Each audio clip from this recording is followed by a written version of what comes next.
Welcome to the Cryptosphere. This is Cryptogenic coming at you. Today is Tuesday, July 12th at about 8 a.m. here in Northern California. We're going to take a look at this Bitcoin chart, and we're going to ask the question, is the market going up or down? Are we in recovery, or are we still expecting a plunge lower? I have more insight on that today than I did a week ago today. But before we get started with the technical analysis, I want to acknowledge that I did announce last week that today I was going to launch my promotion.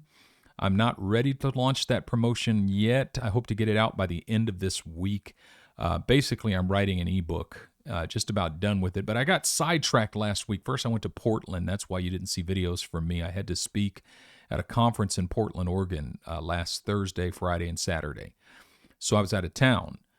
But the second component of it is I got sidetracked by a side project. I basically... and I've been going through this with my Patreon community.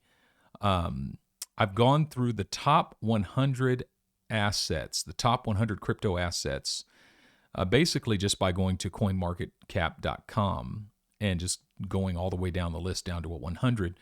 Of course, I skipped stable coins. But basically, the exercise is if we just take the fractal of the last bull run, and ask the question, if every single asset in the top 100 hit the top of its fractal from the last run, where would that put it? And so for Digibyte, it would put Digibyte up to 37 cents.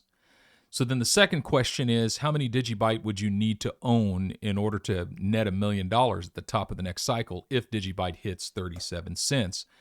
And the answer to that question is 1 million divided by 37 cents. You would need 2,702 Digibyte, 2,702,702 Digibyte to net $1 million. Well, how much would 2,702 Digibyte cost you today? Times it by the current value, current price of Digibyte.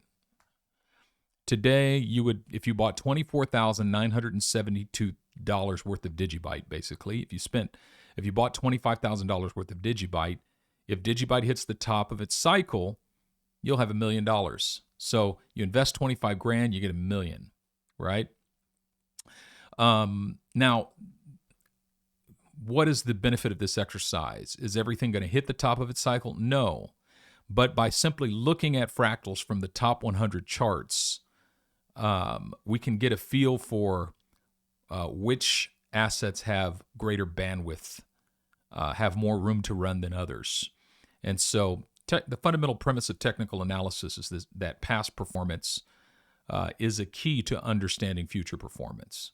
And, we could see wave 1, wave 2, and wave 3. And I think wave 3 has the capacity to actually exceed wave 2. But we'll talk more about that. So just letting you know what's been going on. You can check that out in my Patreon community. The members of my Patreon community, I've been going over this with them. And all right, that's there. Let's jump into the Bitcoin price chart here. And let's go back to the original question with which I began this video. Are we going up? Are we going down? And what is the evidence? First of all, looking at this weekly chart, we simply look at the price. It looks like we're a little bear pennant is forming here, right?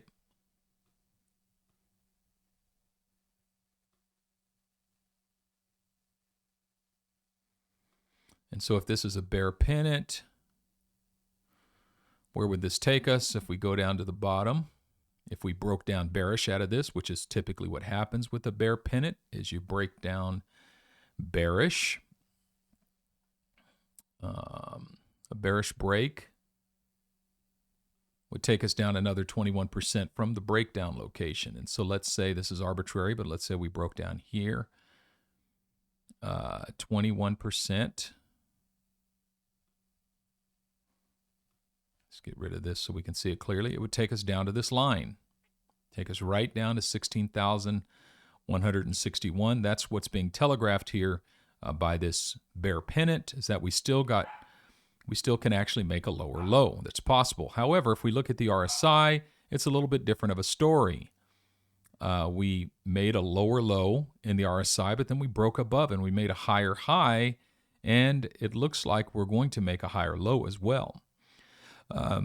So what that sets us up for is a bullish divergence in the RSI. Let's say we come down and make a lower low in the price while simultaneously making a higher low in the RSI. That's classic bullish divergence, which means that low in the price would be the bottom. And that's what I'd be expecting, is that the low in the price would be the bottom. However, we're already seeing hidden bullish divergence in the RSI. It's slight, but it's there. What do I mean by that? What I mean is that from this low to this low, it's a lower low. But in the price, the corresponding low from this low to this low is a higher low. So that's already hidden bullish divergence. So what that hidden bullish divergence tells me is that the recovery is very close, that hitting bottom and starting that slow grind up is very close. But I've been expecting to touch this line. And so this pattern here kind of makes it likely that we're going to come down and touch this line. But there's hopeful signs in the RSI that this could be the bottom once this plays out. But this still has 1-2 more weeks. So this could be it could be any time. It could be this week. It could be next week. But if it breaks down earlier, it could actually go down lower than 16,000. For instance, if it breaks down this week, that line would come all the way down to 15,300. Okay.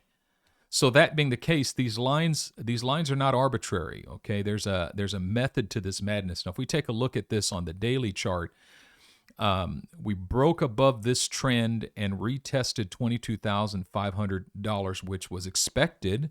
We got rejected there, which was also expected. But if we look at this trend in the RSI, we have support at the bottom of this line. So I actually posted this chart in my group either yesterday morning or the day before yesterday, saying we've been anticipating a breakdown, but if the RSI finds support at the bottom of its line, the price may find support at 19.5. And sure enough, the RSI stopped short of the bottom of this line, and the price came right down and touched this line and started a recovery here.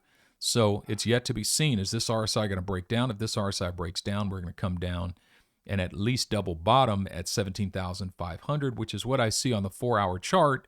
Then on the 4-hour chart, we've actually broken beneath the trend. And I was expecting a breakdown and a retest. I actually posted a chart to that effect in my Patreon group. Let's see. Yeah. That I was expecting a breakdown and a retest. Anyway, I'll find it. But I was expecting a breakdown and a retest. We broke down. We retested. Looks like the retest is complete. And now what happens is, because we've broken beneath the trend, now we're retesting the trend here in the RSI. If that breaks down, we could be setting ourselves up for at least a double bottom here, and that looks something like this as well. And so, you see we got that would be a nice double bottom, and maybe we break there, or it could break beneath this line and come all the way down, and we could see this scenario play out where we break down from this bear flag and come down to here.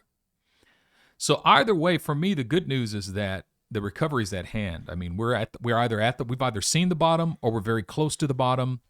It's soon at hand. It's not far off. It's soon at hand, and that means that the recovery is going to begin in earnest. And when the recovery begins in earnest, if this is the bottom, let it come quickly. That's what I'm saying. Wherever the bottom is, let it come quickly, and the money will be waiting there to buy it back up. So if you go back over here to 2020, what you find is the bottom was 3,868, something like that. The money was waiting down there. You see this long wick?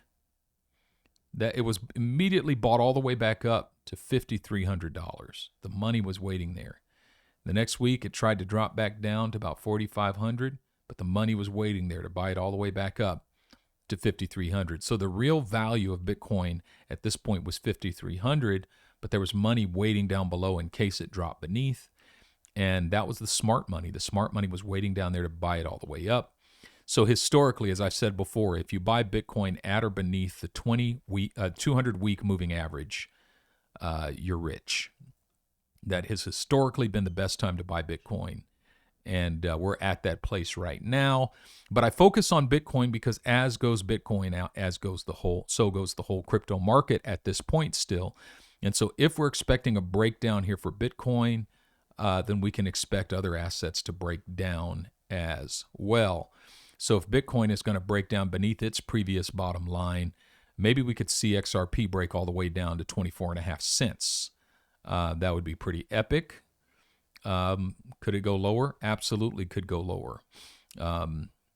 T-Fuel, that's crazy, right? $3,000 of T-Fuel could net you $1 million, taking the last fractal. Yeah, visit my Patreon to see all of them.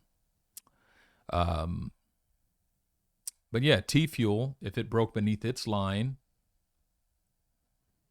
let's say the market crashed one more time, T-Fuel could come all the way down to the next line of support, which is about 2.5 cents, which would be ridiculously crazy, right? I mean, absolutely ridiculous. But all right, folks, that's all I got for you today. Stay tuned for more. Remember, this is not financial advice. I'm not a financial advisor. Do me a favor and hit that like button, hit that subscribe button, leave me a comment letting me know what you think of this content. But above all, make it your aim to sleep in peace every night, wake in joy every morning, and walk in love every day. This is Cryptogenic, signing out.